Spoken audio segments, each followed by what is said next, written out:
What is going on, guys? This is All Gaming with my review of a Danganronpa episode 8. And the episode starts off with Mono Bear going against Sakura. And we learn that she is a mole, but it's not by her own choice because apparently there was a hostage situation, so that's why Sakura has no choice but to follow Mono Bear orders. But of course, from last episode, we see that Nagi has overheard them, so he's kind of curious about why Sakura doing this, and he doesn't want to, he does not want to jump to conclusions till he talks to her. So then we learn that now that there have been two more deaths, that their fourth floor is now open, but like unlike their previous floors, they cannot check like in all the rooms. There are actually some locked rooms, like the principal office. That one is locked. And I believe that there was one more, but they were actually thinking about breaking into that room. And Mono Bear, he actually kind of got like scared for once because he made some rule that like breaking down doors or breaking into locked rooms are now forbidden. So of course, if they do that, they're gonna get killed by God knows what. But we actually see Kiguri. You know how she's normally she's like really calm, but when she sees that Nagi can't tell her something, she actually got a little mad, which she admits later on in the episode. But thanks to Alter Ego and him ciphering all those files, we learned that this school actually got shut down due to a certain incident. So then he finds this weird picture of Mizuno, Celesta, and what was his name? It was the guy that killed Ishimaru, Yamada. I believe that was his name. And we see them all together. So once again, there's this weird picture going around, and it just like makes you wonder: did they all really know each other, and maybe they just lost their memories when they got locked away in their school? But apparently, they're thinking that the real principal is not Mono Bear, but he's just pulling the strings. So maybe they're probably like different somebody else locked in there.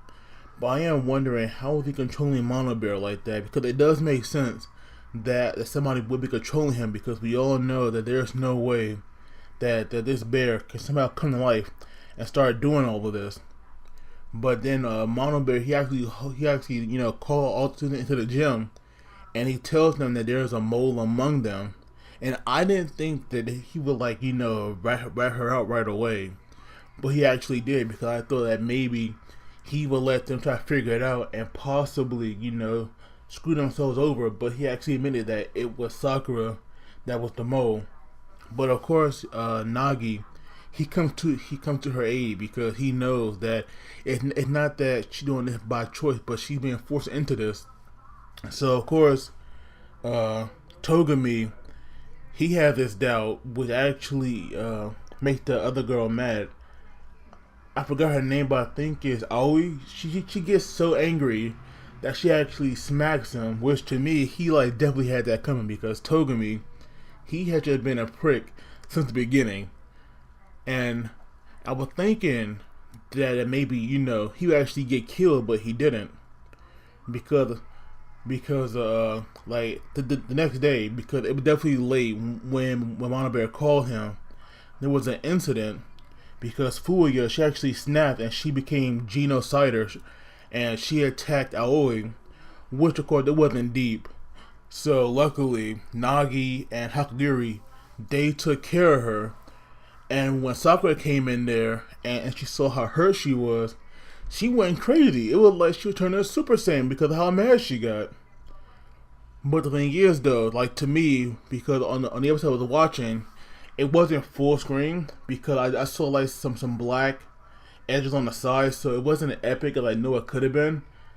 But Sakura went Super Saiyan, or at least she was going, because Hakagiri, he's a coward and he ran off.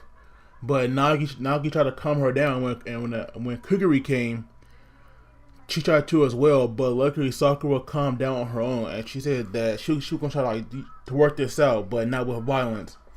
So it's obvious that she was going to talk to Fuya and Togami, because they had the most doubt. Hakagiri, he just scared of her. So we all know that she had beef with those 3 students, and she wanted, to talk it out with them so that they wouldn't have to worry about her. Because I'm pretty sure Sakura, she wouldn't kill anybody, even though she knows about the situation. Because if she don't kill somebody, then I believe Mono Bear would kill her family or whoever he has. But most likely it's her family. So we actually see that Aoi had been trying to talk to Sakura that had like locked up away in this room.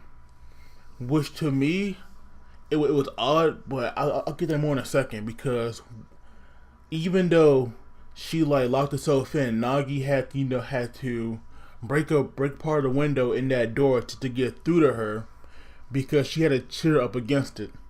Now I'm hoping that right there won't come back to bite Nagi, because technically he did kind of break that rule about breaking the door. But I'm thinking that because nothing happened right away, then maybe it was like a special case, because to get in there to find a body, he kind of had to break that glass so he could use his hand to get into the door. So maybe that's why nothing happened, or maybe nothing will happen, or it might happen during a trial. But Sakura was actually killed. And the thing about this death is that I don't see anybody doing it, because yes, she had head injuries. But the thing is, if you look at it, there was a bottle of poison that was now broken on the ground there. And to me, her death, it was like kind of weird, because we all know Hakagiri, he's scared of her, and there's no way that he can do it. And Fubuya or Exo Shider, I honestly doubt that she did it, because one, there is no way that the way Sakura body was, it definitely wasn't an Exo Shider kill, because we all know how she killed her victim. So that right there makes her not the murderer here to me. And Togami, it could be him, but at the same time I really doubt it. I don't know, like, to me it's weird. I really don't see anybody doing it. I know it's not Ovi, because they're best friends, and I know that she wouldn't put it on the act, so it's definitely not her. So I am wondering who in the world killed her. Like, maybe it was this 16th student that we have not seen yet. But I'm wondering, like, how did the murderer manage to get out? But here's what I'm thinking, like, maybe, just maybe, because Sakura was a mode that had to kill somebody, what if she killed herself? Because I honestly don't see anybody killing her, so it kind of makes more sense that she actually killed herself, but who knows. Overall, this episode, it was definitely great. I love the mystery in it, because Sakura's death, it just goes so unanswered. And I'll be at the end. Like, she was wondering who did it, because she knows that three of those students had problem with her, and she wanted to talk with them. So it made sense that like one of them could have did it, but at the same time I just don't see it. I'm definitely wondering, and I am now more intrigued into next week, because I definitely want to see what's going to happen next. But as always, guys, don't forget to like the video and subscribe to my channel, please. And as always, you gotta take it easy, and I'll see you all next time.